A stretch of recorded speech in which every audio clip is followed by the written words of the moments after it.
Good evening. It's funny, every time I see my name on the, oh, don't go to the slide. Did I do this yet? I don't think I did that, but all right, I got 20 seconds. Here we go. I come from a family of artists. My parents met in art school in the late 1950s before settling in a suburb of Rochester, New York. My uncle Harry actually painted this. It's an acrylic painting. Yeah, it's amazing. The family was pretty dysfunctional and still is, but art is the glue that holds us all together. This is actually a painting of a portrait of the Man-Thing, which is a terrific Marvel comic character. This is painted by my brother Charlie. We pretty much grew up on television and comic books. I visit schools all over the world talking to elementary school kids, and when they ask me what my favorite book was growing up, I always say Gilligan's Island, Sanford and Son.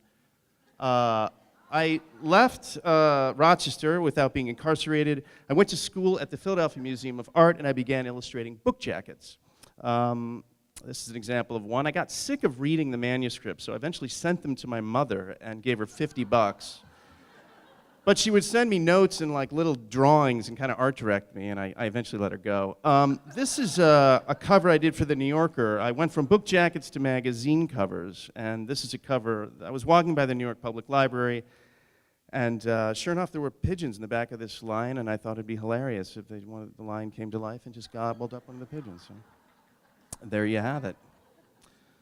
One of the things, if you can't read this, he says it's a man purse, but I have a gun in it.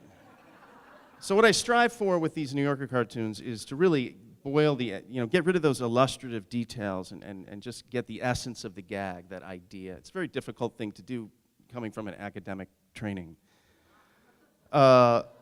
This is, the kids at the Shelburne Elementary School love this. They have no idea what Occupy means, but, you love to see these Sesame Street characters in general. Again, television, big influence on me, so.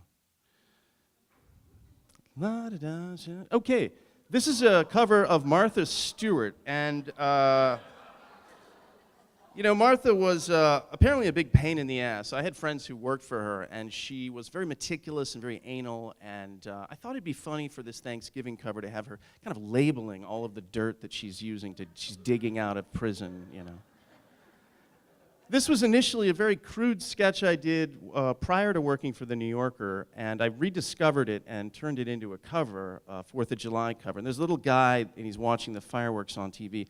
And that's really kind of a portrait of my father, who suffers from social anxiety. He stays inside and watches Seinfeld all day, but he calls the show Steinfeld.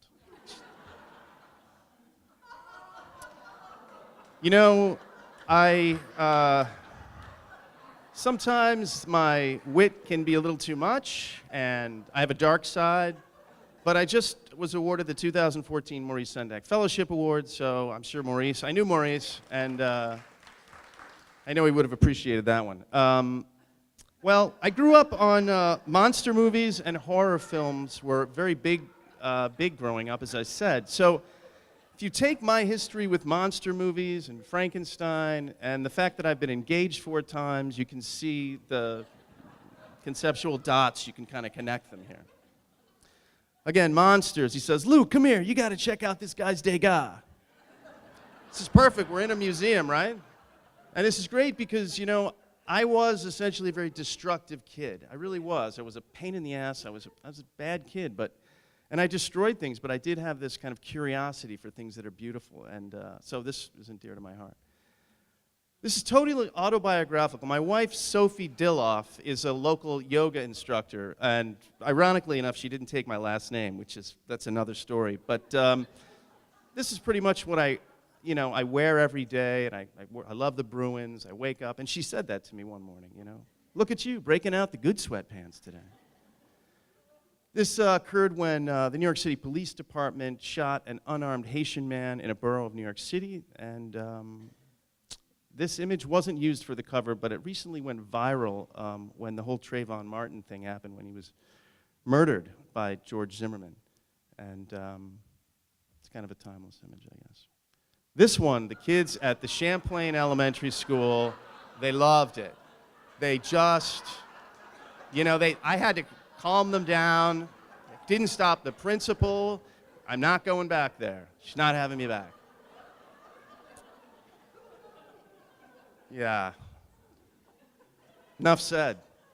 This is a cartoon that actually, again, it's my love of monsters and growing up watching monster movies. This was actually written by a gag writer. Occasionally, about 70% of my, or 30% of my gags are collaborative efforts. I work with gag writers. And this one was written by a gag writer whose name escapes me, Peter something, he lives in LA. The original sketch for this drawing was the tree lines, the age lines, and the tree actually said, "You bastard." But then I kind of looked at them again and rediscovered that kind of looked like Edvard Munch's The Scream. So this cartoon I like a lot because I like the implied backstory that these guys have. I think, a lot of times I'll just do a drawing, and it could be a couple out to dinner or anything, really, and I'll imagine the narrative that took place before the drawing and took place after the drawing. And when I imagine that narrative, it really informs the caption. This cartoon was actually chosen as it's hard to talk when you're laughing. This was actually 60 Minutes chose this as their second all-time favorite New Yorker cartoon. And this is actually based on a Norman Rockwell Saturday Evening Post cover of Breaking Home Ties, which has a Vermont history. Google it. This, people say, where do you get your ideas? I took this picture in the Boston Museum of Fine Arts. It is both hilarious and terrifying, right? It's just incredible to me to see this.